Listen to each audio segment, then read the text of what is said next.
ಹೋಗ್ಯದ ಅದು ವ್ಯವಹಾರ, ಅಷ್ಟು ಹಣ ಲಾಸ್ ಆಯ್ತು ನಮ್ದು. ಇದು ನಮಗೆ ಹೇಳಿದ್ದು ಲೋಕಸಭೆಯಲ್ಲೇ. ಇದ್ರ ಬಗ್ಗೆ ಇವತ್ತು ಚರ್ಚೆನ ಆಗ್ತಾಯಿಲ್ಲ ನಮ್ಮಲ್ಲಿ.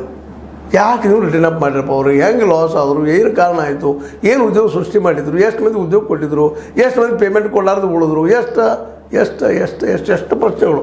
ಇವಕ್ಕೆಲ್ಲ ಉತ್ತರ ಕೊಡಲಾರ್ದ ಸರ್ಕಾರಕ್ಕೆ ಅವ್ರು ತಿನಿಸೋರು ಇವ್ರು ಹೋಗಿಬಿಟ್ರು. ಇಷ್ಟು ಸರಳ ಅದನ್ನು ದುಡ್ಡು ಎಬ್ಸೋದು, ಹಾಳು ಮಾಡೋದು. ಒಬ್ಬ ಸ್ಟಾರ್ಟಪ್ ಕಂಪ್ನಿ ಬಡವು ಸ್ಟಾರ್ಟ್ ಮಾಡೋದಂದ್ರೆ ಅವು ಲೋನ ಸಿಗೋದಿಲ್ಲ ಇಲ್ಲಿ ಬ್ಯಾಂಕ್ದೊಳಗೆ.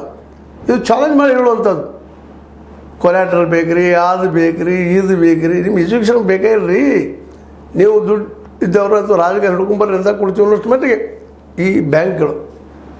ಇದು ನಾವು ಆರೋಪ ಸುಮ್ಮನೆ ಮಾಡ್ತಾ ಇಲ್ಲ. ಇದನ್ನು ಪ್ರತಿಯೊಬ್ಬರ ಅನುಭವ, ಭಾಳಷ್ಟು ಜನರ ಅನುಭವ ಇದು. ಸ್ಟಾರ್ಟಪ್ ಕಂಪ್ನಿ ಮಾಡಬೇಕಪ್ಪ, ಒಂದು ಒಳ್ಳೆ ಕನಸು ಕಾಣಬೇಕಪ್ಪ, ಏನೇನು ಮಾಡಬೇಕಂದ್ರೆ ಹಚ್ಚೆ ಕೊಡೋದಿಲ್ಲ, ಸುತ್ತಾಕಿ ಕೊಡೋದಿಲ್ಲ ಬಡವನ ಮಗಗೆ. ಒಬ್ಬ ಕೂಲಿಕಾರನ ಮಗ ಆಗಿರ್ಬೋದು, ದುಡಿಯೋ ಒಬ್ಬ ವ್ಯಕ್ತಿ ಆಗಿರ್ಬೋದು, ಒಬ್ಬ ರೈತನ ಮಗ ಆಗಿರ್ಬೋದು. ರೈತ ಒಂದು 5 ಲಕ್ಷ, 2 ಲಕ್ಷ, 3 ಲಕ್ಷ ಸಾಲ ಹಾಕ್ಬೇಕು. ಎಷ್ಟು ಒದ್ದಾಡ್ರಿ, ಎಷ್ಟು ಓಡಾಟ, ಏನೇನು ಕೊಡಬೇಕು ಡಾಕ್ಯುಮೆಂಟ್ಸ್, ಎಷ್ಟು ದಿನಗಳವರೆಗೆ ಓಡಾಟ, ಎಷ್ಟು ತಿಂಗಳವರೆಗೆ ಓಡಾಟ. ಯಾಕಿದೆಲ್ಲ ದೊಡ್ಡ ಕಂಪ್ನಿಗಳಿಗೆ, ಕಾರ್ಪೊರೇಟ್ಗಳಿಗೆ ನೋಡಿರಿ ಆರಾಮ್ ಹೇಳ್ತಾರೆ. ಕಳೆದ 10 ವರ್ಷ ಅಷ್ಟೇ ರೀ, ಒಂದು 16.35 ಲಕ್ಷ ಕೋಟಿ, ಬರೀ 72,000 ಕೋಟಿ ರೂಪಾಯಿಗಳು ಸೋನಿಯಾ ಗಾಂಧಿಯವರು ವೇಪ್ ಮಾಡಿದಾಗ ದೊಡ್ಡ ತುಂಬಿಡ್ರಿ ದೇಶ ತುಂಬ. ದೇಶ ಹಾಳಾತು. ಇದಕ್ಕೇನು ಹೇಳ್ತಾರೆ? ಇದನ್ನು ಇವತ್ತು ಎಲ್ಲರೂ ನಾವು ಚರ್ಚೆ ಮಾಡೋದಷ್ಟಲ್ಲ, ಇದು ಯಾಕೆ ರಿಟರ್ನ್ ಅಪ್ ಮಾಡಿದಿರಿ ಅಂತ ಸರ್ಕಾರ ಕೇಳಬೇಕಾಗ್ಯದ. ಇನ್ನೊಂದು ಮೂಲಗಳ ಪ್ರಕಾರ ಹೆಚ್ಚು ಕಡಿಮೆ ಇವ್ರು ಹೇಳ್ತಾಯಿದ್ರು, ಕಡಿಮೆ ಮಾಡಿ ಆದಷ್ಟು ಹೇಳ್ತಾ ಇದ್ದಾರೆ ಅಂತ. ಈವನ್ ಪಾರ್ಲಿಮೆಂಟಿನ ಮೇಲೆ ಹೇಳಿಕೆ ಸಹಿತ ಮೇಲೆ ವಿಶ್ವಾಸ ಇಲ್ಲದಂಥ ಪರಿಸ್ಥಿತಿ ತಂದಿಟ್ಟಿದ್ದಾರೆ ಇವತ್ತು ಮೋದಿ ಸರ್ಕಾರ ಮತ್ತು ಅವರ ಈ ಆರ್ಥಿಕ ಸಲಹೆಗಾರರು ಅಥವಾ ಅವರ ನಿರ್ಮಲಾ ಸೀತಾರಾಮನ್ ಅಂತ ಮಂತ್ರಿಗಳಂತ.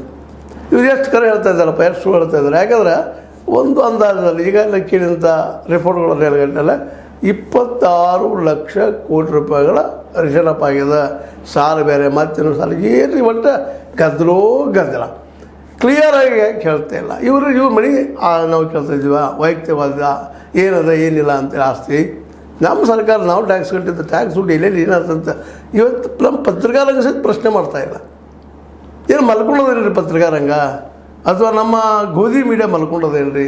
ಕೇವಲ ಅವರ ಫೋಡ್ಕಾಸ್ಟ್ ಅಂದರೆ ಯಾರೋ ಒಬ್ಬರು ಮಾತಾಡೋದು 3-4 ತಾಸು ಗಂಟೆ ಆಧ್ಯಾತ್ಮ ಮೇಲೆ ಮಾತಾಡೋದು ಅಂತ ಹೇಳೋದು, ಮೋದಿಯವ್ರು ಮಾತಾಡೋದು.